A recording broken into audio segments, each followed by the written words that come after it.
God bless everybody today. It's October 24th of 2023. This is a Middle East update.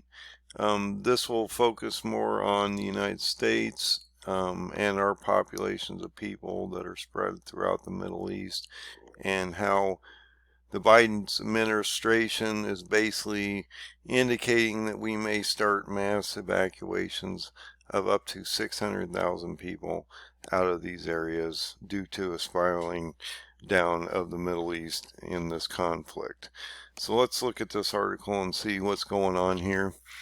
So the U.S. troops in the Middle East, this is from Fox News, U.S. troops in the Middle East attacked 14 times, injuring 24 people over the last week. And so we're just starting to get these reports out. Some of them have been coming out for a few days, but they are releasing this slowly. They don't want you to realize you're being drawn into this conflict.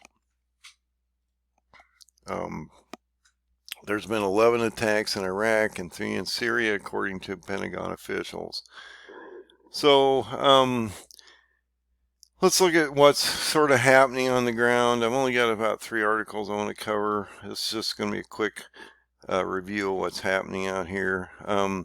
So U.S. troops are positioned in the Middle East, have been attacked 14 times in the last week with a mix of one-way drones and rockets, resulting in 24 people getting injured, according to Pentagon officials.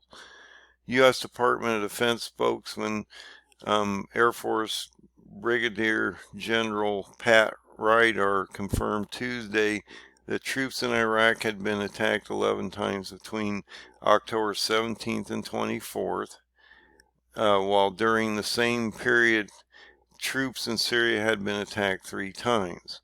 The Pentagon official said Monday that all the attacks on U.S. troops have Iranians' fingerprints on them. Okay, so they know, as much as they want to tell you that this isn't anything to do with Iran, they know it's all to do with Iran.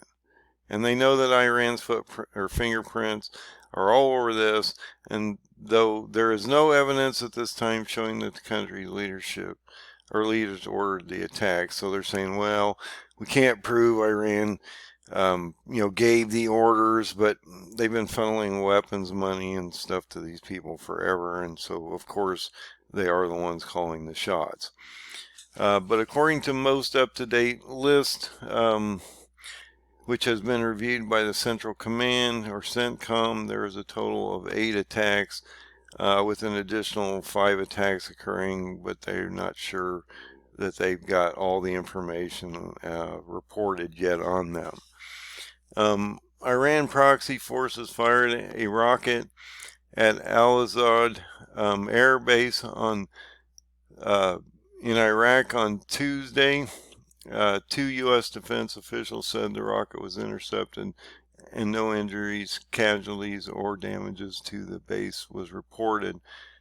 I also thought that it indicated this was close to the Erbil, which is that regional capital of the Kurdistan people also, and we have a green zone in Erbil also.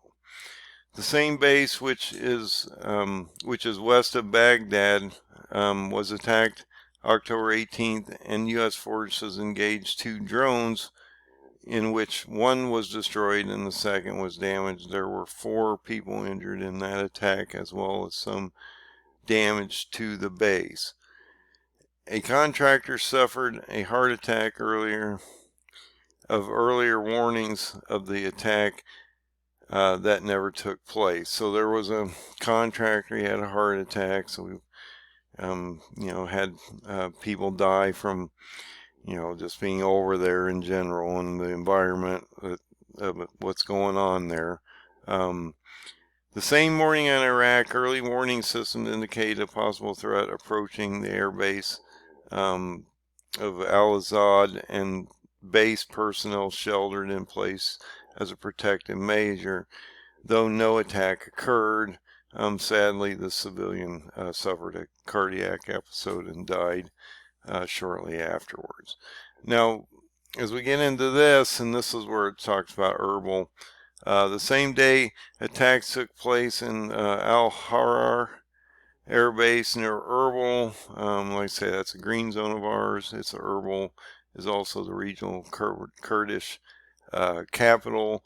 And this garrison in Syria, during the former, no injuries reported, though in the latter, 20 U.S. service members were injured and have since returned to duty.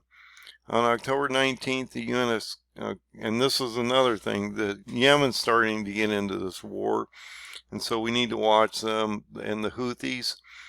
And so on October 19th, the U.S. Carney was in the Red Sea, and it shot down 4 land attack cruise missiles and 15 drones that were launched by the Houthi forces in Yemen.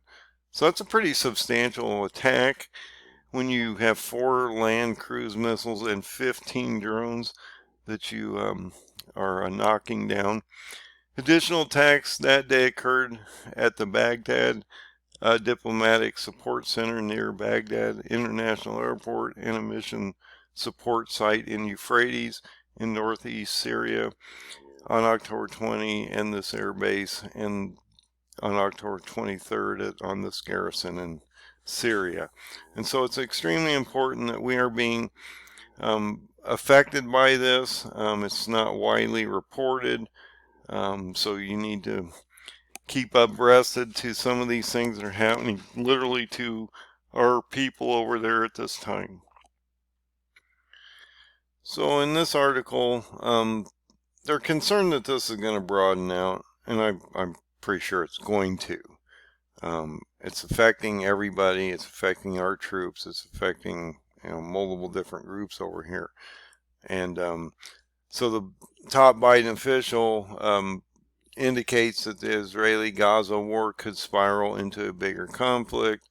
He put out this 7,000-word pamphlet that indicates, what's going on out here in their opinion.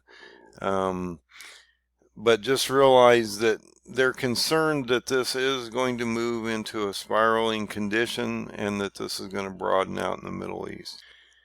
And in this last article posted today, U.S. readies plans for mass evacuation if Gaza war escalates, and you are having escalation in a number of areas, especially in Lebanon with the Hezbollah.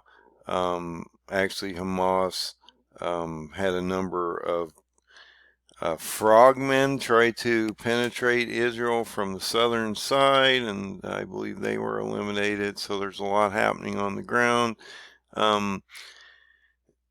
Such evacuations, in this article, it says, could be more difficult than previous operations in recent memory.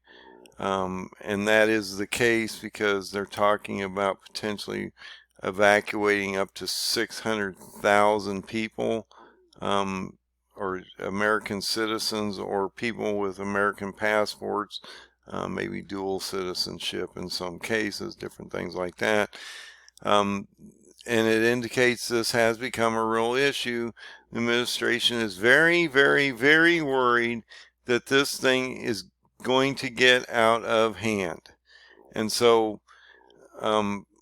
you had this thing start on October 7th. You're on the 24th today. Look how this has spiraled out of hand in about 2.5 weeks, and this is just starting. We have not seen a land invasion by Israel yet. They're waiting on a number of things. I think this delay is a bad thing. Anytime you delay these types of operations, they end up being more of a trudge, a longer process to get through these areas. It also allows the other side to prepare for these potential invasion and occupation tactics that the Israelis are going to put down on them. And so,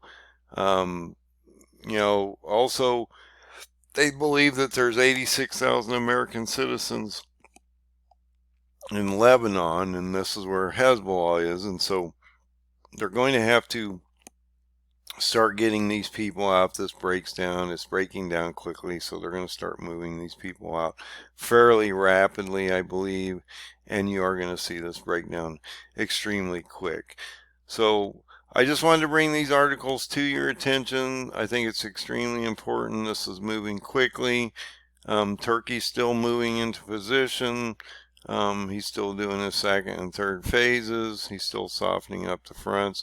And he started waiting for that land invasion of Israel into Gaza to determine exactly what he's going to do. I keep throwing that November 7th date down with a potential attack on that Turkish